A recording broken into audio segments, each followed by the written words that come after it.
চৌচির হয়ে গেছে, কয়না কয়না লাগতেছে। আম্মা আমরা ইউটিউব মাই চ্যানেল রান্না করে গিয়া সাবস্ক্রাইব ভাত তরকারি প্লিজ। রান্না করে খাই। আর সামাই তো আশেপাশে নাই, ওসমান কিছু কইতে পারবো না। ঠিক কইছস মা, চল রান্নাঘরে তো অনেক কিছু থাকে, তাই না? একটা কিছু রাইন্দা আমরা খামো। জামাই এসে যদি জিগায় আম্মা আমরা কেউ আমরা রোজা, আমরা কিচ্ছু খাই নাই, জামাই তো বুঝবই না। চল পেট বইটা খাই গেল।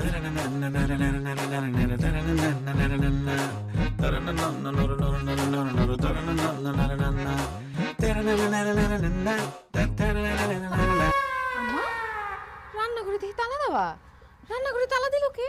রান্নাঘরে তালা আমি মারছি। কেন আপনি আমগো রান্নাঘরে তালা দিবেন কেন? রান্নাঘর খোলা থাকলে শয়তানে তোমাকে লাড়বো ছাড়বো। এই রোজার মধ্যে রান্না করে খাইতে মন চাইবো, এই জন্য আমি সিদ্ধান্ত নিচ্ছি এই রোজার মধ্যে ইফতারের আগ পর্যন্ত রান্নাঘরে তালা দেওয়া থাকবে। কি কোন আপনি? আমরা রোজা রাখছি না সবাই, আমরা খাইতে যাবো কেন? আসলে রান্নাঘরে আমগো অন্য কাম আছে। জামাই ও অন্য কাম আছে। ইউটিউব মাই চ্যানেল রান্নাঘরে আবার অন্য সাবস্ক্রাইব কি কাজ? প্লিজ।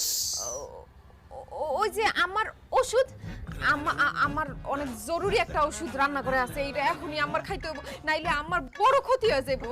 বকুল তুমি মনে হয় ভুলে গেছো, রোজা রেখে ওষুধ খাওয়ান যায় না। ওষুধ তবে খাবার না।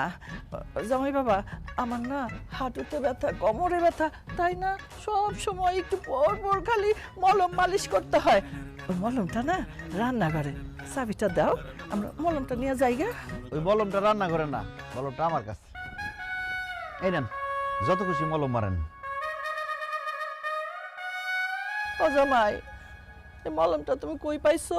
যেখানে সবসময় থাকে সেখানেই পাইছি, শোয়ার ঘরে আপনার বালিশের পাশে।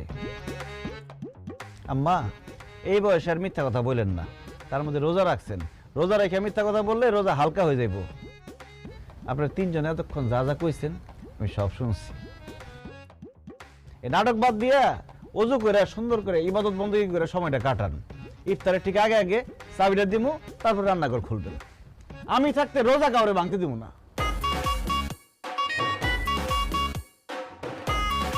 ঘরেও তো